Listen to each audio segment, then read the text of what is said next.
Who gave coalition forces in Libya the right to eliminate Gaddafi? Well, that's the question Vladimir Putin's been asking during an official visit to Denmark. The Russian premier also said NATO has effectively joined one of the warring sides in the conflict, and more responsible action should be taken instead. RT's Daniel Bushell joins us now live for this in Brussels. Daniel, so the Russian Prime Minister has effectively lashed out on the operation there in Libya.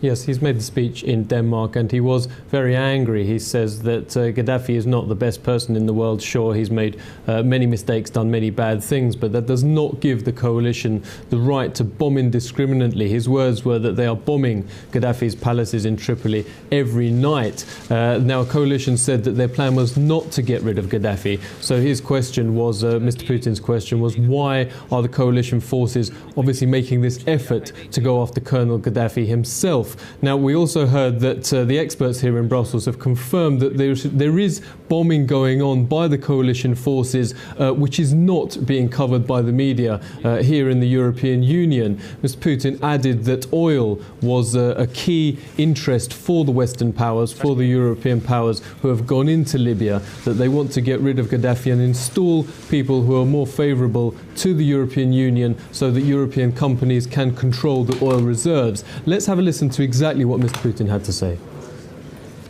The coalition said destroying Gaddafi was not their goal. Then why bomb his palaces? Now some officials have claimed that eliminating him was in fact their goal. Who gave them that right? Did he have a fair trial? Returning to the no-fly zone, the bombings are destroying the country's entire infrastructure. When the so-called civilized world uses all its military power against a small country destroying what's been created by generations, I don't know if that's good. Mr. Putin said that they have to give the Libyan people time to sort out their own problems, and there's really double standards here, he added. There are several other parts of the region in the Middle East and North Africa which is facing pretty much civil war situations, but which the West is either ignoring or not really paying the same amount of attention to.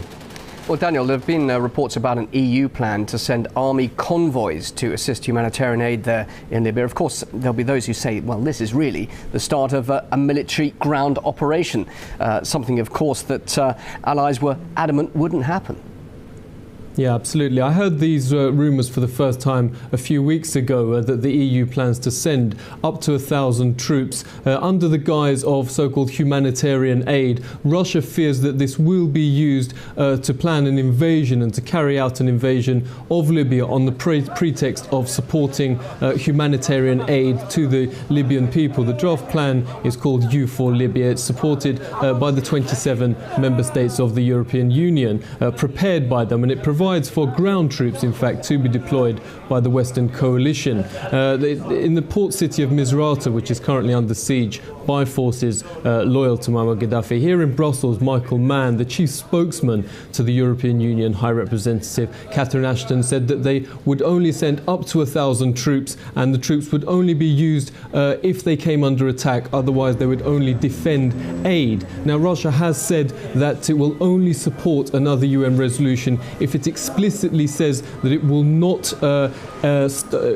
continue the violence, that if it ends the violence and starts negotiations, then that is the only condition under which they would support that. Now, I've been speaking to military analysts here in Brussels, and they confirm that ground troops are already in operation in Libya. This is not being covered by the media in the European Union, but troops are already in operation, and they are pushing forward in Libya with Colonel Gaddafi as the target.